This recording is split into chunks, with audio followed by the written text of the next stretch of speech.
मुजफ्फरनगर की खतौली सीट से राष्ट्रीय लोकदल और समाजवादी पार्टी के गठबंधन ने उम्मीदवार बनाया है मदन भैया को। बात करने के लिए मदन भैया जी हमारे साथ हैं। ये बताइए कि खतौली सीट बड़ी अहम सीट मानी जाती है, हालांकि वहाँ पर बीजेपी के पहले प्रत्याशी थे और अब आपके सामने एक चुनौती है। तो उस चुनौती के लिए आपने क्या अपनी वो बनाई है, और कहें तो राय बनाई है, वहाँ के लोगों से मिलना जुलना किस तरह से? देखिए, खतौली सीट पे कोई चुनौती नहीं है। ये राष्ट्रीय लोकदल की परंपरागत सीट रही है। गठबंधन की अभी भी गठबंधन बहुत मामूली अंतर से हारा है, तो चुनौती की कोई बात नहीं। और वैसे भी देखिए, राष्ट्रीय लोकदल मुद्दों की राजनीति करता है और क्षेत्र के विकास की राजनीति करता है। लेकिन राष्ट्रीय लोकदल के ही एक साथी हैं अभिषेक चौधरी, वो वहाँ से टिकट मांग रहे थे और ये कहा जा रहा है कि आप बाहरी हैं और वो वहीं के थे, लोकल थे, वो वहाँ रहते तो अच्छा चुनाव लड़ सकते थे। देखिए, पहले तो मैं आपको साफ कर दूं, हमारे छोटे भाई अभिषेक ने पार्टी नहीं छोड़ी, वो राष्ट्रीय लोकदल के साथ हैं, मजबूती से साथ रहेंगे।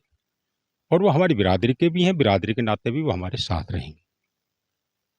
तो कहीं ना दूसरी बात, जैसे कुछ लोग चला देते हैं बाहरी, बाहरी शब्द का एक चलन हो गया। नहीं, बाहरी कहाँ है?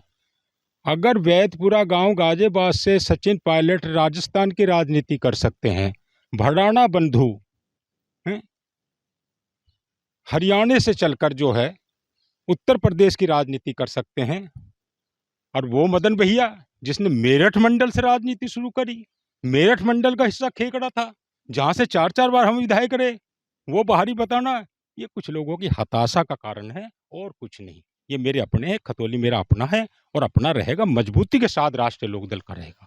मदन जी, बहुत पुराना एक्सपीरियंस है आपको, 4 बार आप विधायक रहे, खीकड़ा विधानसभा से रहे। वहीं अगर गाजियाबाद की बात की जाए तो गाजियाबाद के लोनी में आपने 3 बार, हालांकि 3 बार यहाँ चुनाव लड़ा, यहाँ पर तो हताशा मिली, लेकिन पिछले चुनाव में आपने बहुत अच्छा चुनाव लड़ा और बहुत कम अंतराल से आप हारे थे चुनाव। वहां पर क्या रहने वाला, क्या लगता है कितनी वोटों से आप जीत दर्ज करेंगे? वहां पर क्या सोच के मन में क्या है?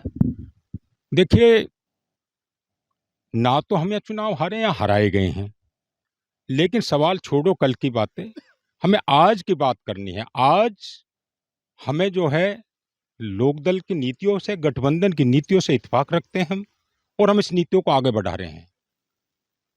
आज हम और मुद्दे, हमारे पास मुद्दे हैं, किसानों के मुद्दे हैं, कमेरों के मुद्दे हैं, कैसे किसानों को जो है समर्थन मूल्य मिले, जो है कैसे किसानों को मतलब अधिकतम जो है अपनी उपज का लाभ मिले, कैसे कमेरों को जो अन्य कई वर्गों में, कई जातियों में बटा हुआ है, उन्हें रोजगार उपलब्ध कराया जाए।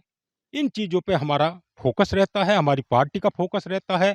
और अफसोस है, विरोधी पार्टियां इनसे ध्यान हटाने के लिए अनाप शनाप के मुद्दे उठाती है। लोकल मुद्दे क्या रहने वाले हैं वहाँ के? लोकल मुद्दे हमने कहा, वो किसानों का मुद्दा, जैसे गन्ना का मूल्य जो है अधिकतम मूल्य मिले और समय पर उनका जो है जो बकाया रह रहा है वो जो वापस किया जाए। और अन्य जो कमेरे वर्ग के लोग हैं, जो मजदूरी करते हैं, उन्हें रोजगार उपलब्ध कराया जाए। आपको क्या लगता है कि आप कितनी वोटों से वहां पर जीत दर्ज करेंगे? कुछ मन में सोचा तो होगा, ऐसा नहीं है? बहुत पुराना इतिहास रहा आपका भी, जो राजनीति में की अगर बात की जाए, 4 बार के विधायक आप रहे हैं, तो वहां के बारे में आप जानकारी तो रखते होंगे, पूरी पूरी क्षेत्र के बारे में। देखिए, हम गणित का गुणा भाग नहीं करते। हमने पहले भी कहा, हम लोकदल की जो नीतियां हैं, चौधरी चरण सिंह जी की जो नीतियां हैं, डॉक्टर लोहिया की जो नीतियां हैं, डॉक्टर अंबेडकर की जो नीतियां हैं, उन नीतियों पर हम चलने वाले लोग हैं और उन नीतियों की हम बात करेंगे, उन मुद्दों की बात करेंगे। हमारे लिए ये मायने नहीं रखता हमारे सामने कौन है, क्योंकि हमने बिरादरीवाद की राजनीति नहीं की। हर बिरादरी का लोग हमारे साथ मजबूती के साथ जुटा है और हमें उम्मीद ही नहीं, पूर्ण विश्वास है, खतौली की लोगों की अपेक्षाओं पर राष्ट्रीय लोकदल के प्रत्याशी के रूप में हम खरा उतरेंगे। तौर पे कह दिया है कि खतौली विधानसभा सीट पर चुनाव लड़ने के बाद और जीतने के बाद बड़ी ही बुलंदी से उत्तर प्रदेश की विधानसभा में वहां के लोगों की आवाज उठाएंगे और वहां के लोगों की आवाज की जो बुलंदी है उसको पहुंचाने के बाद वहां बात भी मनवाएंगी। गाजियाबाद से एबीपी गंगा के लिए मैं शक्ति से।